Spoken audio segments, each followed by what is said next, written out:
Ancient Egyptian culture exists around a series of temples built in carefully chosen sites along the Nile. Egyptian wisdom says, all forms of universe grow outward towards expansion. All expansion needs a container which protects the development. Each temple is a receptacle which allows the development of civilization to expand within the individual. Each temple manifests a different experience of universal understanding, a different fundamental principle, and is used to communicate that principle to produce an evolution of consciousness within the being. Each temple plays the role of duality within a physical, non-physical system in the body. Each performs a different role devoted to teaching and exploring a universal topic. In this way, we can move beyond the hypnotic influences of duality.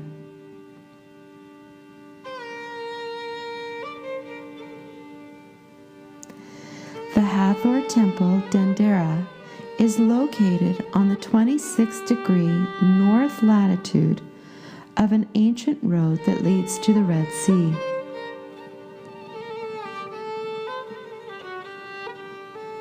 The New Year's ceremony takes place each year on a starry evening of summer solstice. This is called the dawn of civilization.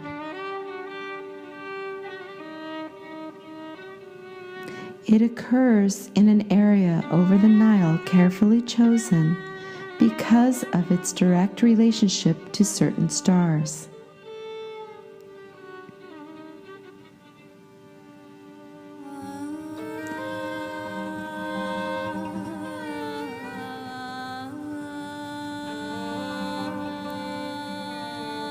The Pharaoh of Egypt and the wisdom keepers of the mystery school of the eye locate a group of stars over the north pole of the planet.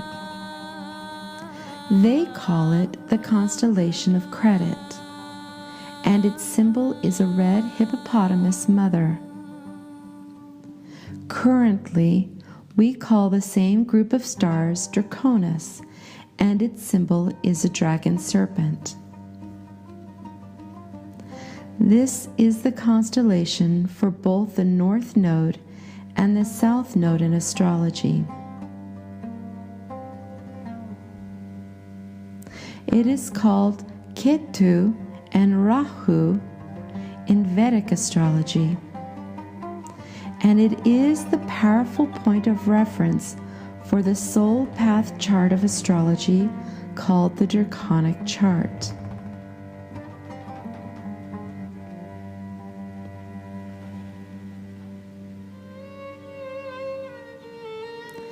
The most brilliant of all stars is Alpha Draconis. This star is located exactly over the axis of the planet every 25,920 years. The current lunar south pole is Delta Doradus, and the north pole is Omicron Draconis. We are slowly moving towards Polaris, but have a few more thousand years before it is directly above our planet's axis. The top two stars in the Northern Cross point to the north celestial pole of Mars. The first is Sidir, and the second is Deneb. Over the precession of the equinox, we circle 6 successive North Pole stars, and when a new North Pole begins to reign, we call it a new heaven, or universal influence over which all minor celestial events become influenced. In this way, the cosmic influence of consciousness never becomes stale whereas the same event occurs habitually. This is the greatest joy and pleasure we seek for our journey of non-physical in physical form. 5,000 years ago, Alpha Draconis was the pole star. We have 4,000 years to go to reach Polaris as our North Star. 8,000 years from then, our North Star will be Vega. And another 8,000 years from there, the North Star precession will return to Alpha Draconis to start the process again. Each guiding pole star along the precession of the equinox brings a new form of greater awareness to the awakening consciousness on Earth. You see, the movement of the solar system in its revolution around the center of the galaxy determines that during the cycle of 25,920 years, 6 different stars would shine over the North Pole. The pole star represents the fundamental motherly force in the sky, the generator of the substance that develops the expansion of consciousness in the universe. The vibration of conscious birth, called Hathor, is consecrated and expressed in the elements that form the walls of Dendra. During its construction, a line is oriented between 2 stakes pointing towards Alpha Draconis. These stakes form a physical axis towards the cosmic star. The direction of the temple axis is set. Then the 4 cornerstones are set to begin the protective wall of the complex. A very high wall is created to fence out vibrations and thought forms from those who desire a different path than the universal principle being offered.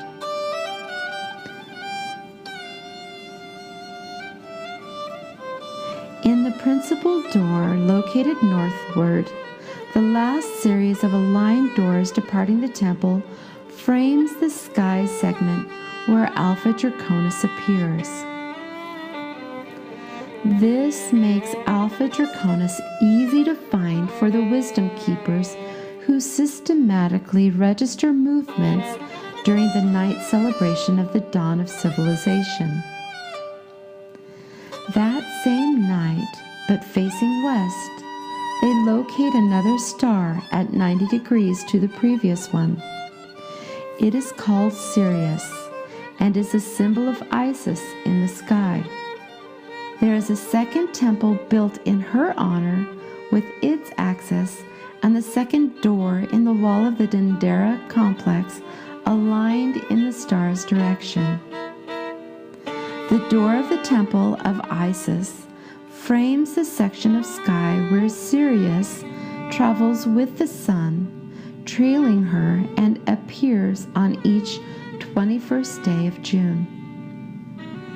On the day of the summer solstice, the wisdom keepers record the movement the stars made in the precession of the equinox. They study the process, experiencing the energies of the moon's effect on each constellation, and embedded the secret wisdom in pictures, not words, on the walls of Dendra, so that it would be felt and experienced, not logically formed as opinion. Sirius, the symbol of Isis, is called the dog star because it follows the Orion constellation. The reappearance of Sirius in the sky after being hidden for 120 days marks the first 40 days of the first season of water, the flooding. Sirius is very important because of its use to divide the year into 3 periods called tetramends. Each tetrament has 4 eras with 3 weeks, each week being 10 days. The New Year's festivities begin when Sirius reappears in the doorway of Dendra. After 40 days, the star disappears from the doorway. This calendar and the synchronizations of life with the sun and the stars are so crucial that in ancient history, the pharaohs, upon assuming their high roles, had to swear never to change the dates of the calendar. The summer solstice appeared each year, and upon entering Dendra for the ceremony, the visitor passes a series of columns which frame the north door. These columns are enclosed in the massive walls which protect the temple.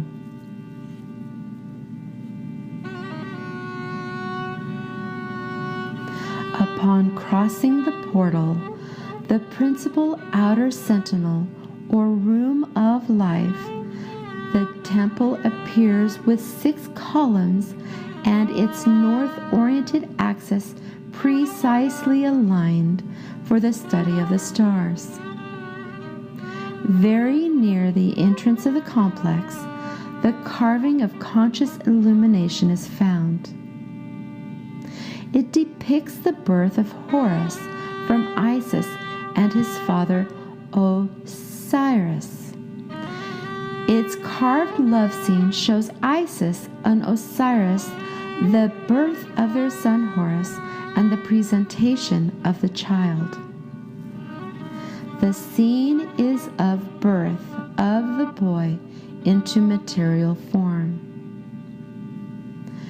Over each of its columns is the protector of pregnant women that favors the birth of children.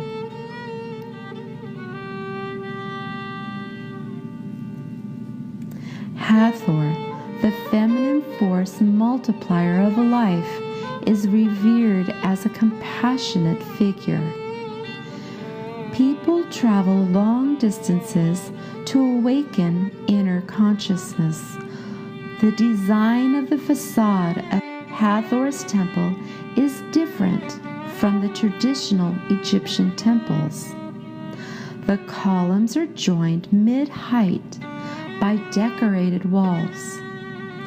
The 18 columns of the Room of Life support a very high roof carved with information about the stars and their movements. Symbolically, the sky was supported by Hathor's columns. Each column has the form of the sistrum, the sacred instrument that induces vibration.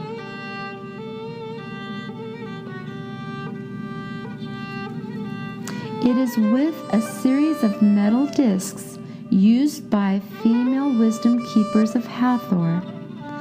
Dance and music were combined to produce a singular event which explores consciousness in the individual.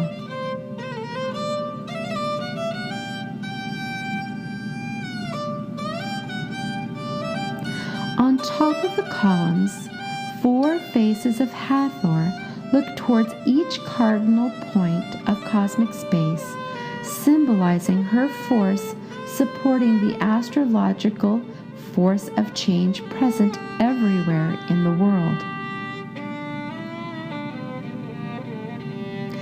The astronomy tables have been created through hundreds of generations of wisdom keepers so that this knowledge would not disappear forever because of religion or governments. All draconic constellations with their symbols are represented over the sacred boats along the symbols of the skies. In the room of life, the scribes wrote the ritual words and the astronomical tables on sacred papyrus. This small room stored the papyrus used every day. In the school of the mystery of Horus, art, theology, universal law, astronomy, consciousness, and physical body awakening were taught to those ready for the awakening. The wisdom keepers systematically recorded the movements of the circumpolar constellations to track the precession of the equinoxes. Once a year, from the apparition's room, a brilliant golden statue of the goddess Hathor would be brought forth, leaving the darkness of his sanctuary, and proceed through the temple to the roof. There, on the highest floor devoted to the symbol of conscious development, the process through which reincarnation transmutes original body and permits humans to become super beings. The famous Dendera zodiac illustrates how this evolution of consciousness occurs while the solar system orbits around the center of the galaxy.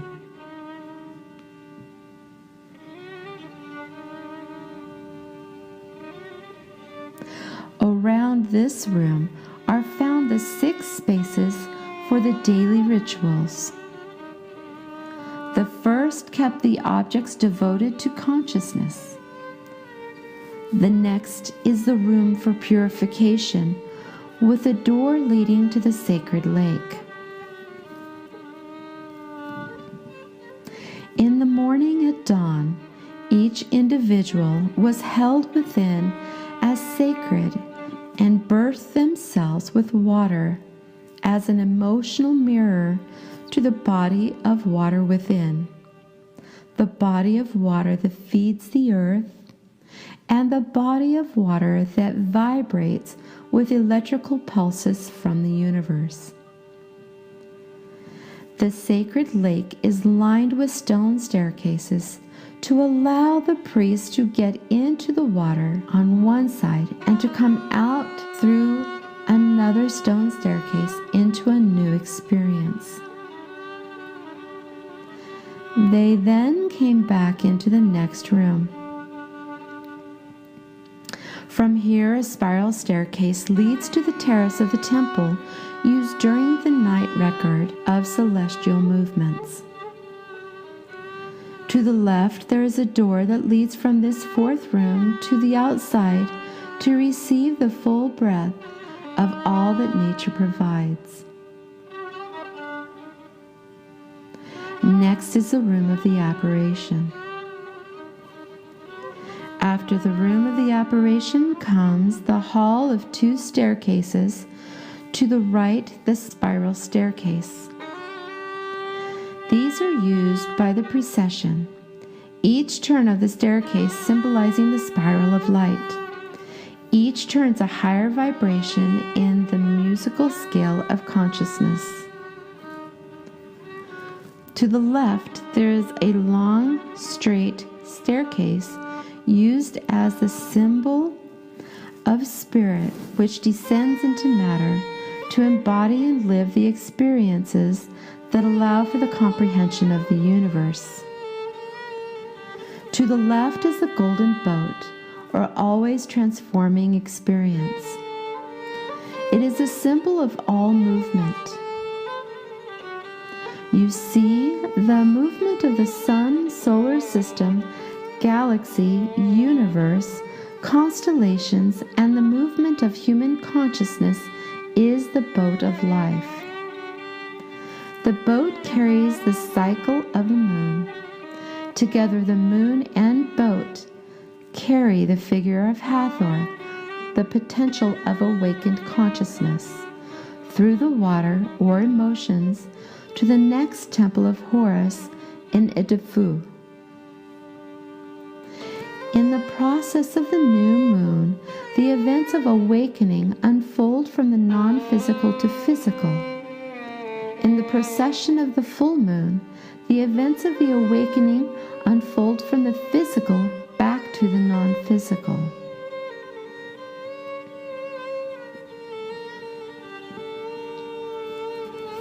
Deeper into the temple, it becomes darker. The ceilings get lower and the doors more narrow. The floors rise up to allow the individuals to clearly see the star Alpha Draconis. Finally, in the deepest part, aligned with its axis in the heart of the temple, the most sacred space, the inner experience of the Philosopher's Stone, the awakened self.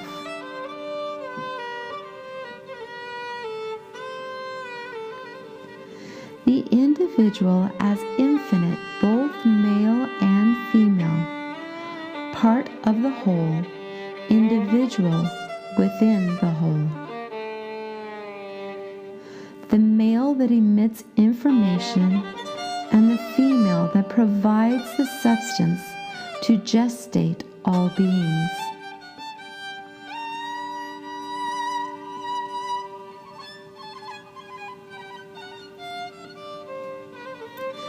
There are three names to the masculine part of the infinite. To distinguish separate function, it was called Tum when vibrations remained motionless, containing absolute information before creation of the universe, each new choice being a newly created universe. It is called Tom when set in motion to emit the information that creates the universe, the stars, the planets, and the natural kingdoms on them. And it is called Utam when the vibration of a new universe is created within the consciousness of man.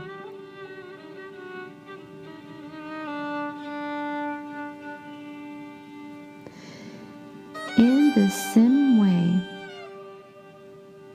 the feminine part also has three names. It is called Noon when in one homogeneous substance of amniotic liquid universe without form and in a state of perfect balance. It is called Sekhmet as the liquid universe takes the multiplying principle of movement and reconciles and harmonizes temporarily the opposing forces and produces movement in time-space. Its intensity condenses matter into successive states of water, air, earth, and fire, and also produces the force of life represented by Hathor.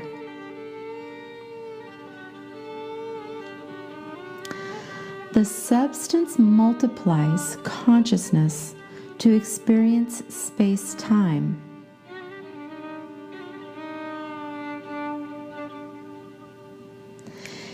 It is called Hermut when the creation is birthed into the four forces of nature of the physical body, expanding through connection with the etheric or infinite consciousness. In this way, the feminine principle is the boat of life. The boat of life represents the greatest gift and receipt of consciousness in the universal cycle of infinity. The boat of the north contains the fundamental forces of nature and the 12 hypnotic influences to be awakened within the truth-seeking individual.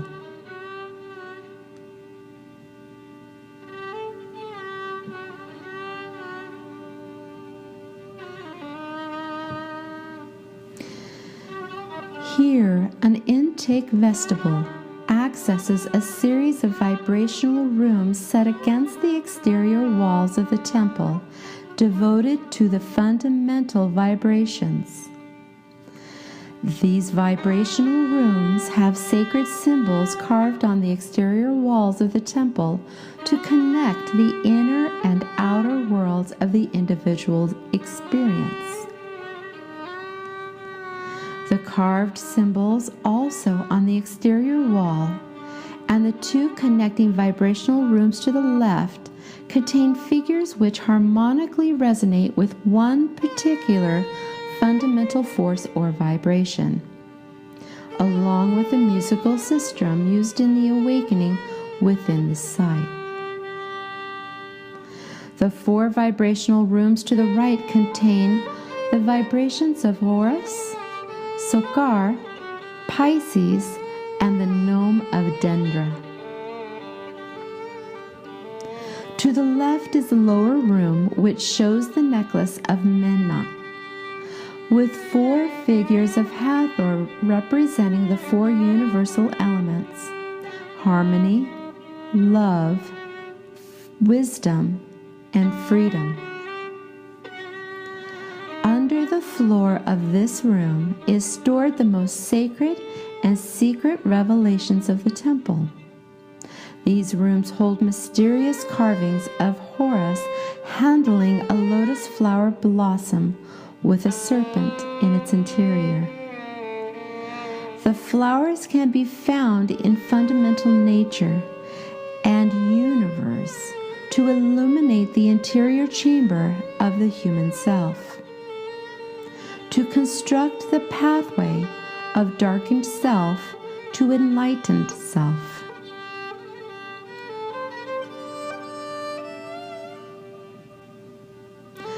Upon ascending the straight staircase, we again arrive at the roof terrace where celestial events are recorded.